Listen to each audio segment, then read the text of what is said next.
भगवते वासुदेवाय।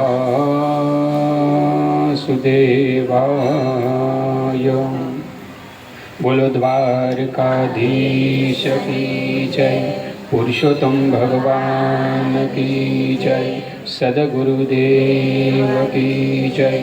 ओम नमः पार्वती पतये हर हर महादेव।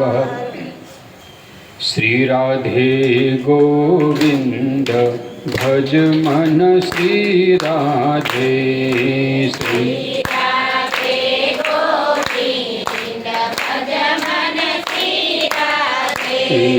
श्री राधे गोविंद भज मन श्री राधे।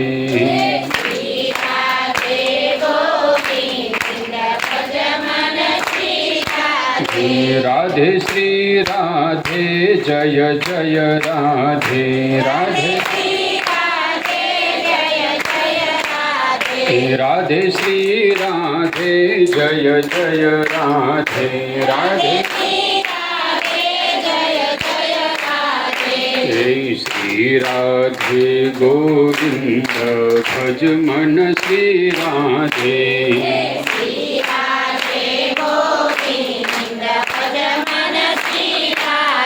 एक बार भज मन शिवम शिवम, एक बार भज मन शिवम शिवम, एक बार भज मन शिवम शिवम, एक बार भज मन शिवम शिवम, एक बार भज मन गोविंद गोविंद, एक बार भज मन गोविंद गोविंद, राधे गोविंद गोविंद भज मन गोविंद गोविंद, राधे गोविंद गोविंद भज मन गोविंद गोविंद, राधे गोविंद गोविंद भज मन गोविंद गोविंद, राधे गोविंद गोविंद भज मन गोविंद गोविंद, एक बार भज मन गोविंद गोविंद, एक बार भज मन गोविंद गोविंद।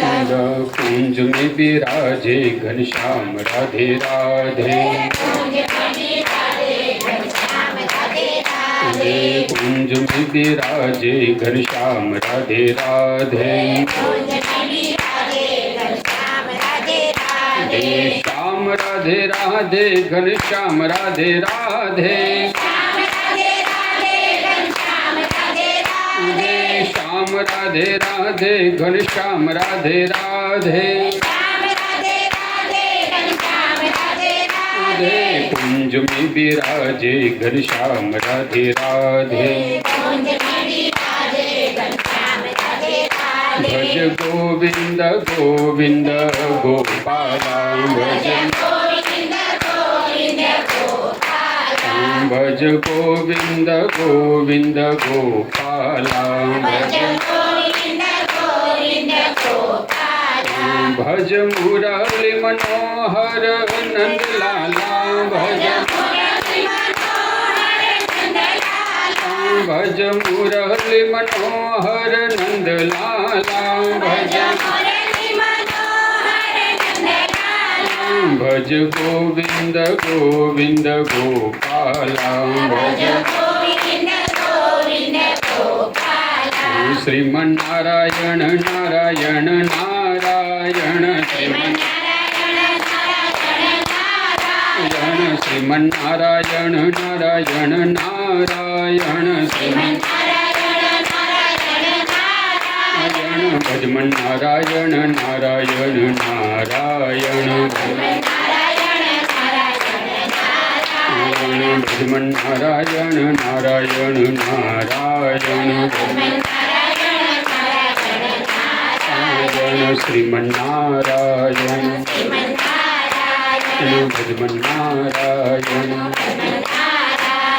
बोलो पारसनाथ महादेव की।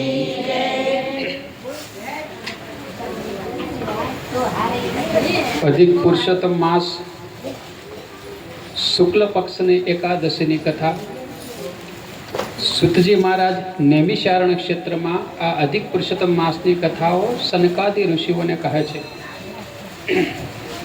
એક વખત યુધિષ્ઠિરે કેટલી સ્ત્રીઓને અધિક માસની પહેલી એકાદશીનું વ્રત કરતા જોઈ ભગવાન વાસુદેવને પૂછ્યું છે કે હે પ્રભુ, આ અધિક માસ છે, અનેક સ્ત્રીઓએ આજનું એકાદશીનું વ્રત કર્યું છે, આ એકાદશીના દિવસે જે કંઈ પુણ્યદાન કરવા જેવો હોય એ અમને કહો. તો ભગવાન વાસુદેવ કહે છે કે હે યુધિષ્ઠિર, પુરુષોત્તમ માસની આ પહેલી એકાદશી પદ્મિની એકાદશી નામે ઓળખાય છે. દસમના દિવસે જ આ પદ્મિની એકાદશીનું વ્રત શરૂ કરવું. અડદ, મસૂર, ચણા, સામો, શાક, મધ આટલી વસ્તુઓ આરોગવી નહીં. પારકા ઘરનું અન્ન પણ ખાવું નહીં. ભૂમિ પર શયન કરવું. સવારે એકાદશીના દિવસે વહેલા જાગી જઈ સ્નાન કરવું, પછી ભગવાનની પૂજા કરવી. પહેલા આખો દિવસ નિયમ હતો કે જે નદી કિનારે સ્નાન કરવા જાય તે આ બધી વસ્તુઓ રાખતા. પહેલા એવું હતું. તલ, આંબળાનું ચૂર્ણ, માટી, દર, ગાયનું છાણ આવી બધી વસ્તુઓ સાથે રાખતા. વરાહ ભગવાને માટીને ધારણ કરી હતી. એ કારણથી જળાશયે સ્નાન કરવા જનાર વ્યક્તિ માટી લઈને સાથે જાય છે. આંબળા બ્રહ્માજીના થૂકમાંથી, મુખમાંથી પ્રગટ થયા હોવાથી શરીરે ચોળવા જરૂરી છે, એટલે આંબળાનું ચૂર્ણ સાથે રાખતા. આંબળા શરીરને સ્વસ્થ કરે છે. ગાયનું છાણ એક કારણથી સાથે લઈ જવાતું કે એનામાં ગાયના છાણમાં રોગને દૂર કરેલી છે, એટલે એ છાણનું પણ લેપન થતું. સ્નાન કરતા પહેલા તલનું તેલ લગાવાય છે, કારણ કે તેલ શરીરનો મેદ સાફ કરે છે. તો આટલી બધી વસ્તુઓ સ્નાન કરતી વખતે લોકો સાથે રાખતા. જે આ પદ્મિની એકાદશીનું વ્રત કરે છે તેણે પ્રથમ સ્નાન કરી ગંગા મૈયાનું ધ્યાન કરવું. ત્યાર પછી શુદ્ધ વસ્ત્રો પહેરીને રાધા કૃષ્ણની મૂર્તિનું પૂજન કરવું. શિવ પાર્વતીની મૂર્તિનું પણ પૂજન કરવું. ત્રાંબાના ઘડાને વસ્ત્રો તથા આભૂષણોથી શણગારી તેમાં સુવાસિત દ્રવ્યો નાખવા ને એના પર સુવર્ણ, ચાંદી કે તાંબાનું પાત્ર મૂકી તેમાં દેવ મૂર્તિની સ્થાપના કરી ચોખા અને ફૂલથી પૂજા કરવી. આ એકાદશીનું વ્રત અન્ન જળ લીધા વગર કરવું. એ ન બની શકે તો દૂધ પી ઉપવાસને જાળવી રાખવો. ભગવાનના મંદિરમાં રાત આખી જાગરણ કરવું. સૂર્ય દર્શન થતાની સાથે જ ઘરે જઈ સ્નાન કરવું. ફરી ભગવાનનું પૂજન કરી બ્રાહ્મણોને જમાડવા ને ભગવાનની મૂર્તિ તથા શણગારેલો જે ઘડો છે એ દાનમાં આપી દેવો. આ પ્રમાણે પુરુષોત્તમ મહિનાની અંજવાળી એકાદશીનું વ્રત કરનારને મોક્ષની પ્રાપ્તિ થાય છે. ભગવાન કહે. સુતજી સનકાદી ઋષિઓને કહે છે કે હવે ભગવાન વાસુદેવ પદ્મિની એકાદશીની કથા કહે છે. પૂર્વે ત્રેતા યુગમાં મહિષ્મતી નગરીમાં હેય નામનો રાજા હતો. તેને કેટલી રાણીઓ હતી, પણ એકે રાણીને પુત્ર ન હતો. સંતાન વગરના રાજાએ પુત્ર મેળવવા કેટલાય પણ વ્રત વિધિ નિયમો ધારણ કર્યા, પણ તેનું કોઈ પરિણામ આવ્યું નહીં. રાજા વનમાં જઈ તપ કરવા લાગ્યો. એની સાથે એની પત્ની પદ્મિની દેવી પણ એ જ વનમાં આવી હતી. તેમને ગંધમાદન પર્વત પર અનેક વર્ષો સુધી તપ કર્યું, છતાં ભગવાન પ્રસન્ન થયા નહીં.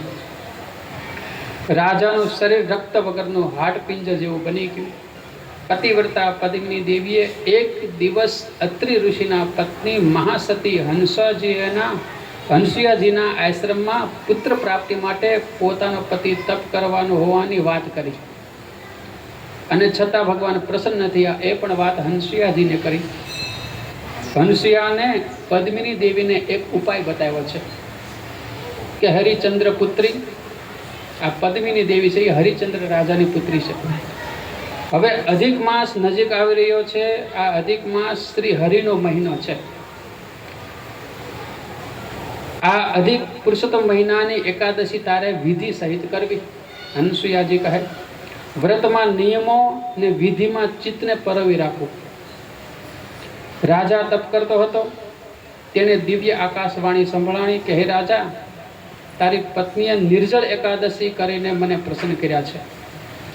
રાજાએ જોયું તો તે પોતાના જમણા હાથ પાસે પોતાની પત્ની ધ્યાનમગ્ન બેઠી છે, અને પોતાની સામે પુરુષોત્તમ ભગવાન ગરુડ પર બિરાજમાન છે. ભગવાન પુરુષોત્તમ કહે કે હે રાજા, તારી અપેક્ષા જે કાંઈ હોય એ તું મને જણાવ. તો રાજા કહે કે હે પ્રભુ, ત્રણેય લોક પર વિજય મેળવે એવો પુત્ર મને આપો. એ પુત્ર દેવ, દાનવ કે માનવથી ન જીતાય એવો હોવો જોઈએ, અને માત્ર તમારી સામે જ એ પરાજિત થાય, અન્ય કોઈ એને જીતી ન શકે. ભગવાને તથાસ્તુ કહ્યું અને પછી અદ્રશ્ય થયા. સુતજી મહારાજ કહે કે આ રીતે અધિક પુરુષોત્તમ માસનું વ્રત દેખાવ પૂરતું તો હજારો અને લાખો સ્ત્રીઓ કરે, પણ જે સ્ત્રી અથવા પુરુષ પોતાનું અંતઃકરણ શુદ્ધ રાખીને, અંતઃકરણમાં શુદ્ધ ભાવ પ્રગટ કરીને જે એકાદશીનું વ્રત વિધિપૂર્વક કરે છે, એને જ આ વ્રતનું સંપૂર્ણ ફળ મળે છે. સમય જતાં રાણી પદ્મિની દેવીએ પુરુષોત્તમ માસની શુક્લ પક્ષની એકાદશીના પ્રતાપે એક તેજસ્વી પુત્રને જન્મ આપ્યો. તેનું નામ કીર્તિ રાખવામાં આવ્યું અને તે ધીરે ધીરે મોટો થતો ગયો. લંકાના રાજા રાવણથી સર્વ જગત અને દેવો પણ ડરતા હતા, પણ જ્યારે માહિષ્મતીના રાજા કીર્તિએ રાવણને જીત્યાની વાત દેવોએ સાંભળી ત્યારે તેઓ ચકિત થઈ પૂછવા લાગ્યા કે કીર્તિ રાજા દશાનન રાવણને સી રીતે જીતી શક્યા? રાવણને કોઈ હરાવી ન શકે, પણ આ કીર્તિ રાજાએ એને હરાવી દીધો. તો સંતો કહે છે કે હે દેવતાઓ, કીર્તિ રાજા માતા પદ્મિની દેવીએ પુરુષોત્તમ માસની અંજવાળી એકાદશીનું વ્રત મહાસતી હંસોયાજીના સૂચના પ્રમાણે કર્યું હતું, અને તે પુત્ર પ્રાપ્તિનું વરદાન એને મેળવ્યું હતું.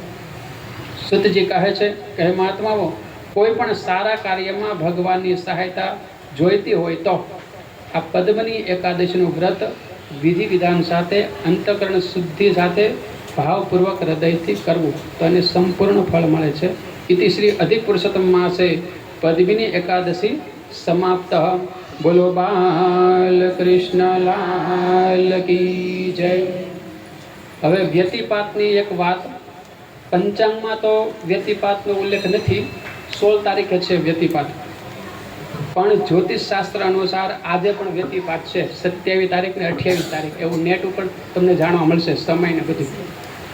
તો શાસ્ત્રો પુરાણો અનુસાર વ્યતિપાત આ જે યોગ છે એનો મહિમા શું? તો કે દાન કરવાનો, જપ કરવાનો, તપ કરવાનો, ધ્યાન કરવાનો, આ વ્યતિપાત યોગમાં મહિમા છે. આ દિવસે જે કોઈ દાન કરે છે, જપ ધ્યાન કરે છે, તેને 1 લાખ ગણું ફળ મળે છે. કયું દાન કરી શકાય? તો કે અન્નદાન થાય, ધનનું દાન થાય, વસ્ત્રદાન થાય, જે કોઈ પણ અલગ અલગ વસ્તુ પોતાની યથાશક્તિ પ્રમાણે આ વ્યતિપાત યોગના સમયે દાન કરવું. આ વ્યતિપાતનો જે દિવસ છે ત્યારે કરવું નહીં, શું એ પણ બતાવ્યું.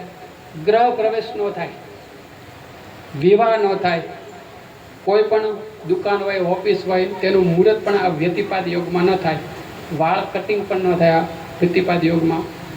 તો દાન પુણ્ય વગેરે આ યોગમાં થાય. આ સમયે તીર્થમાં સ્નાન કરવું, ઈષ્ટદેવ મંત્રનો જપ કરવો અને ભગવાન શિવની તથા સૂર્યનારાયણની પૂજા કરવાનો પણ મહિમા છે. તો આજે વ્યતિપાત છે, કાલે વ્યતિપાત યોગની અથવા તો વ્યતિપાત કઈ રીતે ઉત્પન્ન થયો એની કથા આવતીકાલે ના અધ્યાયમાં આવશે. આજે વ્યતિપાત છે, જે કોઈને દાન કરવું હોય તો સંકલ્પ કરાવીને કરાવી શકે છે. કાલે 28 તારીખ સુધી વ્યતિપાત છે. હવે ટાઈમિંગ તો એમ નથી કાલ આવશે. હા ચાલો. આપણે છે ને માટીની આ લેવડી ઘડો લેવાનો, એટલે ઘડો ન લે ઢગલો